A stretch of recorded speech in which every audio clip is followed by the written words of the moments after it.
Hello students, अब हमारा जो नेक्स्ट टॉपिक है वो सर्कुलर मोशन हमारा ऑलमोस्ट ख़त्म हो चुका है, सेंट्रीपिटल फोर्स। लेकिन अब हम सेंट्रीपिटल फोर्स को एक तरह के नए सिस्टम में देखने वाले हैं। जैसे कि लाइक आप बकेट को अगर ऐसे रोटेट करेंगे ऊपर की तरफ, तो बकेट का जो पानी है वो क्या होता है, नीचे की तरफ नहीं गिरना है। तो नीचे की तरफ नहीं गिरने के पीछे कारण क्या है, उस पर लगने वाला एक फोर्स। साथ ही साथ कभी आप लोगों ने किसी ऐसे स्फेयर में या मौत का कुआं नाम सुना होगा। तो मौत के कुएं में क्या होता है, जब भी एक मोटर बाइक पे या मोटरसाइकिल में बैठा हुआ एक राइडर जो है वो घूमता है ऐसे गोल गोल करके और उसके ऊपर पहुंचता है, तो वो इस तरह से लटका हुआ रहता है कि वो नीचे नहीं गिरता है और आराम पूरी की स्पीड से उस सर्कुलर ट्रैक में क्या करने लग जाता है, आराम से घूमता रहता है कि स्पीड से। तो उसका वो वाई द मोटरसाइकिल या राइडर उसमें फॉल क्यों नहीं होता है, फॉल डाउन, कोई बता सकता है क्यों? उसको चिपकाने वाला वो स्टिक कैसे हो जाता है वहाँ? गाड़ी ऐसे घूम रही है लेकिन वो आराम से अपने बैलेंस से करतबाजी करता हुआ रहता है। तो ऐसे कुछ कॉन्सेप्ट के बारे में भी हम लोग समझने वाले हैं। तो आज का जो हमारा नेक्स्ट कॉन्सेप्ट है वो है वर्टिकल सर्कुलर मोशन। और vertical circular motion, vertical circular motion. लेकिन इस वर्टिकल सर्कुलर मोशन को हम लोग जो समझेंगे वो कैसे समझेंगे, एक नॉन यूनिफॉर्म एक्सेलरेशन की मदद से। क्योंकि आपको पता है जब राइडर या कोई भी vehicle uniform non uniform acceleration, जब राइडर या कोई भी व्हीकल आपके स्ट्रेट लाइन में चलती है तो आप वहाँ पर कौन सी इक्वेशन का यूज़ कर सकते हैं? तब वहाँ पर आप इक्वेशन ऑफ मोशन का यूज़ कर सकते हैं। ठीक है, जब कोई स्ट्रेट लाइन में मोशन करता है, मोशन इन स्ट्रेट लाइन। लेकिन अगर आपका जब कोई बॉडी ऐसे मोशन करे किसी ऐसे सर्कुलर ट्रैक में, तो बताओ क्या होगा? तब वहाँ पे इक्वेशन ऑफ मोशन का आप यूज़ नहीं कर सकते। तब वहाँ पे आप जो सर्कुलर मोशन के टर्म्स हैं जैसे सेंट्रीपिटल फोर्स, इनका आप यूज़ करोगे। तो है तो ये सेंट्रीपिटल फोर्स का ही एक एप्लीकेशन, लेकिन यहाँ पर हम अलग अलग करेंगे जगहों पे। जैसे कि मान लीजिए वो एक थ्रेड से जी, और ये मास आपका यहाँ पर लटका हुआ है, तो ये कौन सा पार्ट हो गया इसका? बॉटम। तो इस बॉटम पार्ट से आपने इसका करा ऐसे एक वीक वेलोसिटी से एक मैक्सिमम वेलोसिटी इसके पास मिली इसको, और इस वेलोसिटी से ऐसे घूमा और सीधे यहाँ पे पहुँचा। हो सकता है ना? तो इसके टॉप पे कितना स्पीड रहेगा, ये टॉप में जब ये रहेगा तो इसके पास मैक्सिमम कितना टेंशन रहेगा। ठीक है, तो उस टेंशन को भी हम कैलकुलेट करेंगे। जैसे अगर ये यहाँ पे इस तरह से कनेक्टेड है तो इसकी तरफ क्या लगेगा, एक टेंशन इसका लगेगा। यहाँ पे भी अगर ये कनेक्टेड है तो इसका एक टेंशन यहाँ की तरफ लगेगा आपका। ठीक, तो इस टेंशन को हम कैलकुलेट करेंगे। ये आप लोग इसमें अलग अलग, ये क्या हो गया, टेंशन फॉर बॉटम पार्ट, और ये टेंशन किसके लिए, टॉप पार्ट के लिए।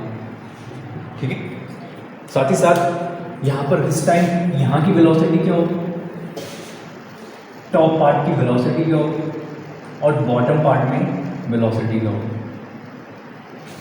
हो सकता है कि ये पार्टिकल जब आपका क्या करे, इस तरह से मोशन कर रहा हो तो यहाँ तक जाए और फिर क्या हो जाए, नीचे की तरफ गिर जाए। तो उस टाइम यहाँ पर उसकी वेलोसिटी क्या होगी, है ना इंटरेस्टिंग थोड़ा सा फैक्ट। जैसे हम लोग के पास कल एक थ्रेड था और हम उसको क्या करें, ऐसे घुमा के दें और इसका पूरा ऐसा ठीक है, तो वो तुम्हारे पास क्या जाएगा, ऐसे ये। तो यही एक सेंटर मास है। ठीक है, ये मास हो गया, और इस मास को जब आप ऐसे लेके जाओगे तो ये मैक्सिमम यहाँ तक कवर करेगा ऐसे, जैसे कि ये। ये थोड़ा सा इसका हो नहीं पा रहा है, लेकिन ऐसे ऐसे मोशन करेगा। और अगर इसको मैंने ऐसे कर दिया तो इसके पास मैक्सिमम वेलोसिटी आ गई, जिससे कि इसकी तरफ घूम रहा है, सर्कुलर घूम रहा है। तो ऐसे कंडीशन को हम बोलेंगे वर्टिकल मोशन। ठीक है। अब साथ ही साथ जब ये वर्टिकल मोशन होगा तो ये वर्टिकल मोशन में जब ये पार्टिकल ऐसा है तो यहाँ पर तुम्हारे पास कितना आ जाएगा, यहाँ पर जो टेंशन होगा वो सॉरी यहाँ पे आ जाएगा फिर टी। और इस टेंशन को हम कैसे निकाल सकते हैं, नीचे की तरफ और कौन सा पार्ट रहेगा, जब बॉडी इस तरह से रहेगी तो यहाँ पर जो मैक्सिमम टेंशन होगा टी, या मिनिमम आप कह सकते हो मिनिमम टेंशन, जिसकी वजह से ये थोड़ी देर तक यहाँ पे रुके और फिर ऐसे घूम करके नीचे आ जाए, ऐसे ऐसे फिर घूमे और घूमने के बाद यहाँ से नीचे आ जाए। अगर इसका स्पीड धीरे से कम हो गई तो कम होने पे क्या होगा, यहाँ पे आएगा और ऐसे ऐसे ऐसे ऐसे कम होने पे अगर ये यहाँ से ऐसे आ जाए तो ये नीचे गिर जाएगा, तब ये रस्सी बिल्कुल ऐसे ऐसे टूट जाएगी। तो उस समय ये सर्कुलर पाथ नहीं बनेगा, सर्कुलर ट्रैक नहीं बनेगा।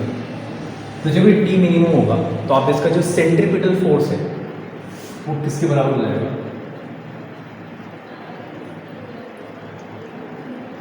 Centripetal force. बताओ सेंट्रीपिटल फोर्स किस किस की कुल रहेगा। इसके लिए हम क्या करते हैं, यहाँ पे थोड़ा सा कंस्ट्रक्ट करते हैं। कंस्ट्रक्ट ये करते हैं कि मान लीजिए सपोज आपका ये बॉडी है और वो किस तरफ आ जाए, वो यहाँ पर आगे चलते हुए, और यहाँ से उसने जो एंगल बनाया वो कितना है, थीटा। थीटा एंगल जब होगा तो नीचे की तरफ क्या होगा, नीचे की तरफ इस पे कौन सा फोर्स लगेगा, वेट एम जी। आप इसको आगे की तरफ खींच लें। यहाँ पर अगर ये थीटा है तो ये वाला एंगल भी क्या होगा, थीटा। थीटा इस पर एम जी का कौन सा कंपोनेंट होगा, एम जी कॉस थीटा। ठीक है।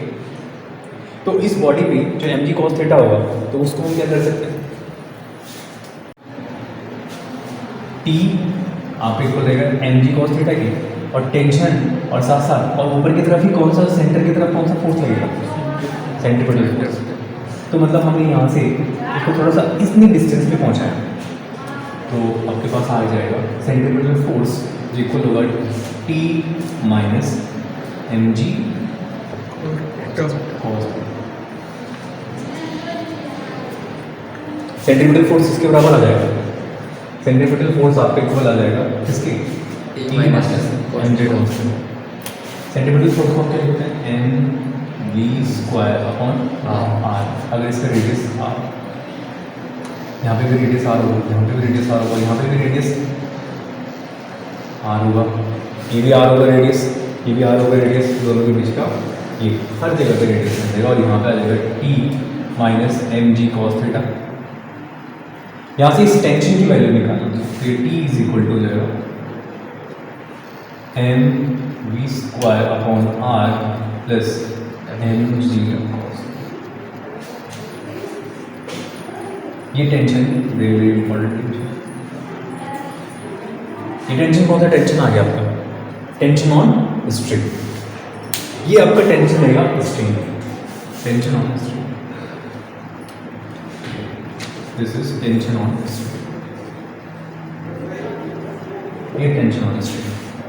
ठीक है, क्या रहेगा, टेंशन ऑन स्ट्रिंग। तो हमने थीटा एंगल्स, मतलब थोड़ा सा भी अगर वो थीटा एंगल बना रहा है तो उसके लिए हमें टेंशन निकाल के कैलकुलेट करते हैं। अब जब इस स्ट्रिंग को या टेंशन हमें पता चल गया तो हम टेंशन को बॉटम पे अगर मैं निकालना हो तो बॉटम के लिए क्या आ जाएगा, टेंशन मैक्सिमम कब होगा बताओ, अगर कॉस थीटा आपको क्या हो जाएगा 1। टेंशन मैक्सिमम कब हो, M V square upon R और वी ये सब कांस्टेंट है। थीटा, थीटा के बदलने से टेंशन मैक्सिमम होगा। तो टेंशन मैक्सिमम कब होगा, व्हेन क्या, tension is maximum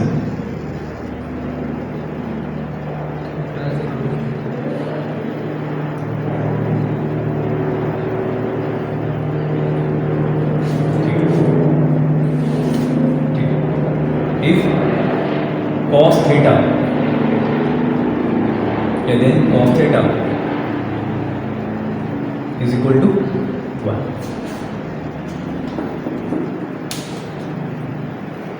cos theta बराबर 1 कहाँ पे? cos 90, that is theta is equal to 0, क्योंकि cos 0 1, और cos 90 0 हो गया। अगर आपको cos 0 हो गया या थीटा 0 हो गया तो यही स्ट्रिंग कहाँ पे पहुंच जाएगा? Bottom part. तो यहाँ का आ जाएगा T maximum is equal to mv² upon r plus mg। अरे हाँ है ना? दो चमका चमका। तो ये आपका आ जाएगा question number 1। T maximum is equal to mv² upon r plus mg। ये कहाँ पर है? इसको आप कह सकते हैं कहाँ पे? ये आपका आ रहा है बॉटम पे।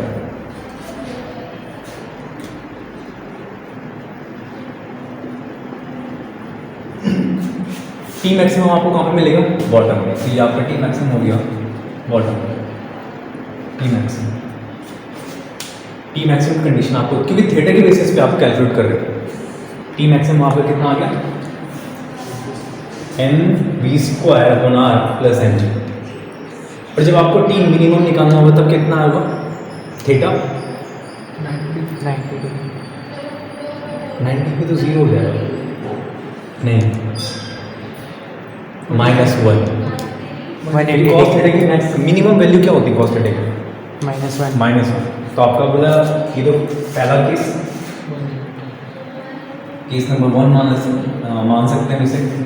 केस नंबर अगर 2 हम बात करें तो केस नंबर 2 में आपके पास आ जाएगा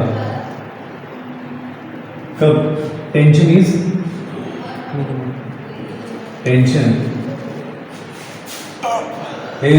मिनिमम। अगर टेंशन मिनिमम होगा तो cos थीटा किसके बराबर होगा? -1। और cos थीटा -1 कहाँ पे होता है? 180 डिग्री। तो आपका हो जाएगा theta is equal to 180 degree. Theta equal to 180 degree का मतलब क्या पहुंच गया आपका? यहाँ। तो यहाँ पर आपका टी क्या आएगा? मिनिमम। और टी जब मिनिमम आएगा तो ये हो जाएगा T minimum is equal to कितना? mv² upon r minus mg। Yes, mv² upon r minus mg। अरे निखिल जी समझ आ रहा है?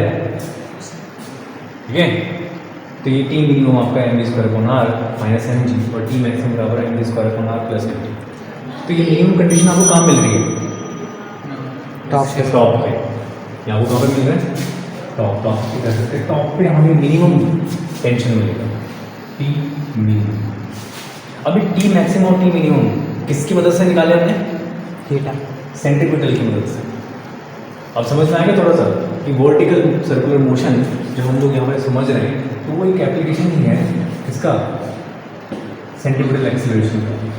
और साथ साथ हम लोगों ने टी मैक्सिमम और टी मिनिमम जो हमें मिला है वो कहाँ से मिला है कि इसका मतलब कि हमारे पास ये जो थीटा एंगल है इसके चेंज होने की वजह से जब आपका ये थ्रेड है, ठीक है आनंद जी, तो कहाँ रहेगा?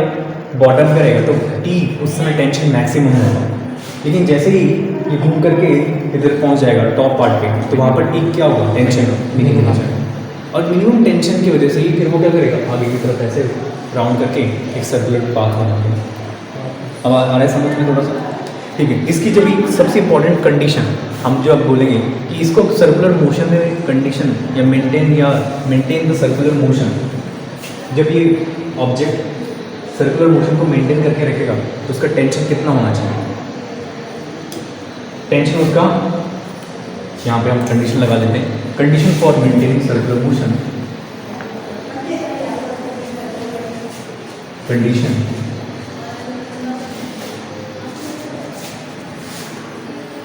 for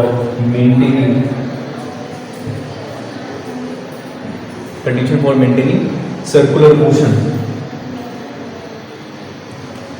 तो सर्कुलर मोशन को मेंटेन करने के लिए जो कंडीशन आई है क्या होनी चाहिए? T tension is greater than and equal to 0। आपकी जो टेंशन है मिनिमम, क्योंकि अगर ये मिनिमम है तभी तो ये पूरा सर्कुलर ट्रैक बना पाएगा। अगर टी जीरो के बराबर हो जाए, जीरो से बड़ा हो या इक्वल हो, तभी ये क्या कर पाएगा, एक सर्कुलर मोशन कर पाएगा। ठीक है, तो ये कंडीशन आपके आनी चाहिए। और जब ये कंडीशन आ जाएगी तो आप अगर इसको यहाँ मेन इक्वेशन में पुट कर दोगे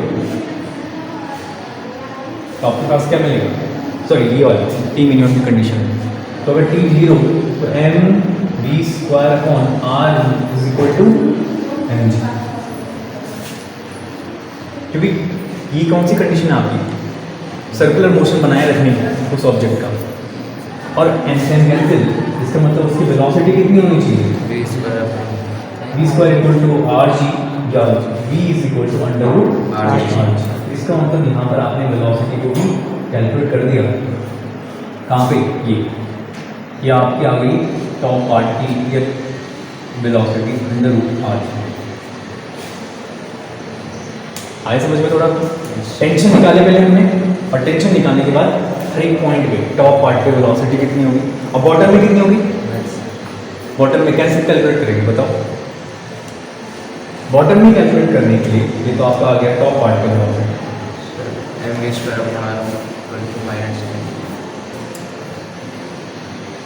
एम स्क्वायर अपॉन आर। लेकिन यहाँ पर आप जो बॉटम पार्ट होगा उसको कैलकुलेट करने के लिए हम यहाँ पर एनर्जी का यूज़ करते हैं, क्योंकि हमने क्या कहा, हम इक्वेशन ऑफ मोशन का यूज़ नहीं कर सकते, क्योंकि आपका बॉडी कैसे है, स्ट्रेट लाइन में मोशन नहीं कर रहा है, बल्कि कैसा मोशन कर रहा है, सर्कुलर। और जब आपने याद करो, कभी आपने टेंथ वगैरह में पढ़ा होगा कि जब ये बॉडी नीचे की तरफ आएगी तो उसके पास एनर्जी आ जाएगी। कौन सी एनर्जी, काइनेटिक एनर्जी। और दूसरा कौन सी एनर्जी रहेगी उसके पास, पोटेंशियल एनर्जी। काइनेटिक एनर्जी रहेगी तो काइनेटिक एनर्जी में पहले उसके अंदर पोटेंशियल होना चाहिए ना, तो वही पोटेंशियल एनर्जी किस में कन्वर्ट हो जाएगी, काइनेटिक एनर्जी में कन्वर्ट हो जाएगी। और जब हम इसकी बॉटम या टॉप पार्ट के बारे में बात करेंगे, बॉटम पार्ट की, तो उसके लिए हम लिख सकते हैं पहले एनर्जी के बारे में और बॉटम पार्ट।